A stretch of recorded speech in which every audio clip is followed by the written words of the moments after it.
ಮಳೆ ಬಂದ್ರೆ ನೆಮ್ಮದಿ ಸಿಗಬೇಕು. ಆದ್ರೆ ದಕ್ಷಿಣ ಕನ್ನಡದ ಹಲವೆಡೆ ಮಳೆ ಅಂದ್ರೆ ಈಗ ಆತಂಕ ಆಗಿದೆ. ಯಾವ ಗುಡ್ಡ ಯಾವ ಕ್ಷಣದಲ್ಲಿ ಕುಸಿತದೆ ಎನ್ನುವ ಭಯದಲ್ಲೇ ಜನ ಬದುಕ್ತಾ ಇದ್ದಾರೆ. ಜಿಲ್ಲೆಯಲ್ಲಿ 88ಕ್ಕೂ ಹೆಚ್ಚು ಪ್ರದೇಶಗಳು ಭೂ ಕುಸಿತದ ತೀವ್ರ ಅಪಾಯ ಪಟ್ಟಿಯಲ್ಲಿದ್ದು, ಇತ್ತೀಚಿನ ನಾಗುರಿ ದುರಂತ ಮತ್ತೆ ಹಲವು ಪ್ರಶ್ನೆಗಳನ್ನ ಹುಟ್ಟುಹಾಕಿದೆ. ಈ ಕುರಿತ ಒಂದು ವರದಿ ಇಲ್ಲಿದೆ.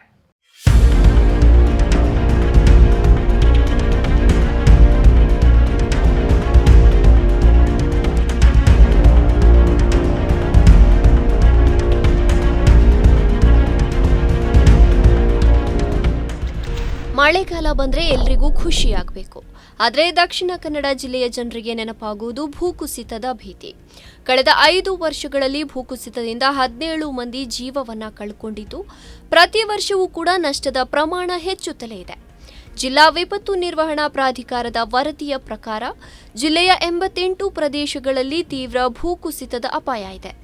ಬೆಳ್ತಂಗಡಿ ತಾಲೂಕಿನಲ್ಲಿ ಅತಿ ಹೆಚ್ಚು ಅಪಾಯದ ಪ್ರದೇಶಗಳನ್ನು ಗುರುತಿಸಲಾಗಿದ್ದು, ಚಾರ್ಮಾಡಿ ಘಾಟ್ ಸೇರಿದಂತೆ ಹಲವು ಗುಡ್ಡಗಾಡು ಪ್ರದೇಶಗಳು ನಿಗಾದಲ್ಲಿದೆ. ಬಂಟ್ವಾಳ, ಕಡಬ, ಸುಳ್ಯ, ಪುತ್ತೂರು, ಮಂಗಳೂರು, ಉಳ್ಳಾಲ ಹಾಗೂ ಮೂಡುಬಿದಿರೆ ತಾಲೂಕಿನ ಹಲವು ಗ್ರಾಮಗಳು ಕೂಡ ಅಪಾಯದ ಪಟ್ಟಿಯಲ್ಲಿದೆ.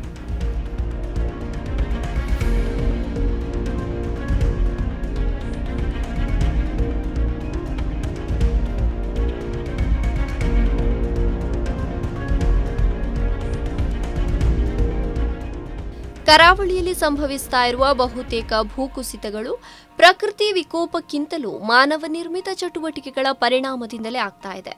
ಗುಡ್ಡಗಳನ್ನು ಅಗೆದು ನಿರ್ಮಾಣ ಕಾಮಗಾರಿ ನಡೆಸುವುದು, ಅನಿಯಂತ್ರಿತ ಮಣ್ಣು ಸಾಗಾಟ ಭೂಕುಸಿತದ ಅಪಾಯವನ್ನು ಮತ್ತಷ್ಟು ಹೆಚ್ಚಿಸ್ತಾ ಇದೆ.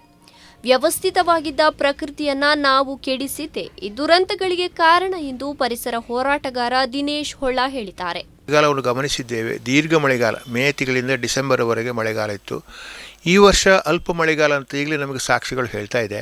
ನೋಡಿ, ಈ ಮಳೆಯಲ್ಲಿ ಏರುಪರೆ ಅಂದರೆ ಅತಿವೃಷ್ಟಿ ಒಳ್ಳೆಯದಲ್ಲ, ಅನಾವೃಷ್ಟಿ ಒಳ್ಳೆಯದಲ್ಲ. ಇದೆಲ್ಲೋ ಒಂದು ಕಡೆ ನಮ್ಮೊಂದು ದುರಂತದ ಮುನ್ಸೂಚನೆ ಅಂತ ಹೇಳ್ಬೋದು. ಈಗ ಜೂನ್ ತಿಂಗಳಲ್ಲಿ ಮಳೆ ಬರಬೇಕಾದ ಸನ್ನಿವೇಶದಲ್ಲಿ ಮಳೆನೇ ಬರಲಿಲ್ಲ. ಈಗ ಜುಲೈ ತಿಂಗಳಲ್ಲೂ ನಿರೀಕ್ಷಿತವಾದ ಮಳೆ ಬರ್ತಾ ಇಲ್ಲ. ಬಂದರೂ ಬರ್ಬೋದು, ಬಾರದೇ ಇರ್ಬೋದು.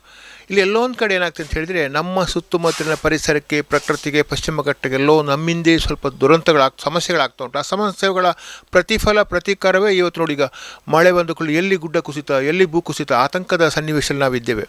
ಇದೆಲ್ಲ ಏನಂತ ಹೇಳಿದರೆ, ನಮ್ಮದು ಒಂದು ಮುಂಜಾಗ್ರತೆ ಇಲ್ಲ. ಮಳೆ ಬರುವ ಮೊದಲು ನಮ್ಮ ಮುಂಜಾಗ್ರತೆಯೂ ಕಡಿಮೆ ಆಗ್ತದೆ. ಎರಡನೇದಾಗಿ ನಮ್ಮ ಸುತ್ತಮುತ್ತಲಿನ ಪರಿಸರವನ್ನೇ ನಾವು ಒಂಥರ ನಿರ್ಲಕ್ಷ್ಯವಾಗಿ ಏನೋ ಒಂದು ಆಗ್ತಾ ಉಂಟು ನೋಡ್ಕೊಳ್ತಿದ್ದೇವೆ. ಈಗ ಮೊನ್ನೆ ಆದ ಕುಸಿತಗಳು ಹೇಗೆಂದರೆ, ಮಳೆಗೆ ಮೊದಲು ಆ ಆವರಣ ಗೋಡೆಯನ್ನು ನಾವು ನಮ್ಮ ಜಿಲ್ಲಾಡಳಿತ ಆಗಲಿ ಅಥವಾ ಸ್ಥಳೀಯ ಮನೆಯವರಾಗಲಿ ಒಂದು ಆಲೋಚನೆ ಮಾಡ್ಕೋಬೇಕಿತ್ತು, ಅದು ಆಗಲಿಲ್ಲ. ಈಗ ಮಳೆ ಒಮ್ಮೆಲೆ ಬರಲಿಕ್ಕೂ ಸಾಕು. ಏನು ಬಾರದ ಜೂನ್ ತಿಂಗಳ ಮಳೆ ಬಂದ ಏನಾಗ್ತದೆ, ಪಶ್ಚಿಮ ಘಟ್ಟದಲ್ಲಿ ಎಲ್ಲೆಲ್ಲೋ ಗುಡ್ಡ ಕುಸಿತ, ಎಲ್ಲೆಲ್ಲೋ ಪ್ರವಾಹಗಳು, ಜಲದುರಂತಗಳು. ಇದು ಈ ವ್ಯವಸ್ಥಿತ ಮಳೆಗಾಲವನ್ನು ಅಥವಾ ವ್ಯವಸ್ಥೆಯಲ್ಲಿರುವ ಪ್ರಕೃತಿಯನ್ನು ನಾವು ಕೆಡಿಸಿದ್ದೇ ನಮ್ಮ ಅಸಂಬದ್ಧ ಯೋಜನೆಗಳು. ಕಳೆದ ವರ್ಷ ಭೂಕುಸಿತದಿಂದ ಸುದ್ದಿಯಾಗಿದ್ದ ಮಂಗಳೂರು ಹೊರವಲಯದ ಕೆತಿಕಲ್ ಪ್ರದೇಶದಲ್ಲಿ ಆತಂಕ ಇನ್ನೂ ಕೂಡ ದೂರವಾಗಿಲ್ಲ. ಸುಮಾರು 200ಕ್ಕೂ ಹೆಚ್ಚು ಮನೆಗಳಿಗೆ ಅಪಾಯದ ಎಚ್ಚರಿಕೆ ನೀಡಲಾಗಿತ್ತು. ಕೆಲವೆಡೆ ತಡೆಗೋಡೆ ಕಾಮಗಾರಿ ನಡೆದಿದ್ರೂ ಕೂಡ ಹಲವು ಭಾಗಗಳಲ್ಲಿ ಕಾಮಗಾರಿ ಇನ್ನೂ ಕೂಡ ಅಪೂರ್ಣವಾಗಿದೆ. ಸೆಪ್ಟೆಂಬರ್ ತಿಂಗಳ ನಂತರ ನಮಗೆ ಒಂದು ಕರೆಂಟಿನ ಸಮಸ್ಯೆ, ಆಹಾರ ಸಮಸ್ಯೆ ಮತ್ತು ಇನ್ನೂ ತಾಪಮಾನ ಇನ್ನೂ ಹೆಚ್ಚಾಗುವ ಸಮಸ್ಯೆಗಳಿವೆ. ಇದೆಲ್ಲದಕ್ಕೂ ಕಾರಣ ಅಂದರೆ ನಾವು ನಮ್ಮ ಸುತ್ತಮುತ್ತ ನಾವು ಇಡೀ ಅಲ್ಲಿ ಮಾಡಬೇಕು, ಇಲ್ಲಿ ಮಾಡಬೇಕು, ಪಶ್ಚಿಮ ಘಟ್ಟವನ್ನು ನೆಮ್ಮದಿ ಇಡಬೇಕು ಅಂತ ಹೇಳ್ತಾ ಇಲ್ಲ. ನಮ್ಮ ಸುತ್ತಮುತ್ತಲಿನ ಮನೆಯ ಪರಿಸರ, ನಮ್ಮ ಸುತ್ತಮುತ್ತಲಿನ ಆದಷ್ಟು ಮಳೆ ನೀರು ಕೊಯ್ಲು ಅಥವಾ ನಮ್ಮ ಮನೆ ಸುತ್ತಮುತ್ತ ಆದಷ್ಟು ಹುಲ್ಲು ಇರುವ ಪ್ರದೇಶದಲ್ಲಿ ನಾವು ಯಾವುದೇ ಇಂಟರ್ಲಾಕ್ ಹಾಕದೆ, ಕಾಂಕ್ರೀಟ್ ಹಾಕದೆ ಅಂತರ್ಜಲಕ್ಕೆ ನೀರು ಹೋಗುವ ವ್ಯವಸ್ಥೆಯನ್ನು ಮಾಡಿದರೆ ಇದಕ್ಕೆ ಸಮಸ್ಯೆಗಳಿಗೆ ಪರಿಹಾರವನ್ನು ನಾವೇ ಕಂಡುಕೊಳ್ಳಬಹುದು. ಪ್ರತಿ ವರ್ಷ ಅಪಾಯದ ಪಟ್ಟಿಗಳು ಸಿದ್ಧವಾಗುತ್ತೆ, ಎಚ್ಚರಿಕೆಗಳು ಕೂಡ ಬರುತ್ತವೆ. ಆದರೆ ದುರಂತಗಳು ಮಾತ್ರ ನಿಲ್ತಾ ಇಲ್ಲ. ಮಳೆಗಾಲದಲ್ಲಿ ಪ್ರತಿ ವರ್ಷವೂ ಇದೇ ಆತಂಕ ಮರುಕಳಿಸ್ತಾ ಇದೆ.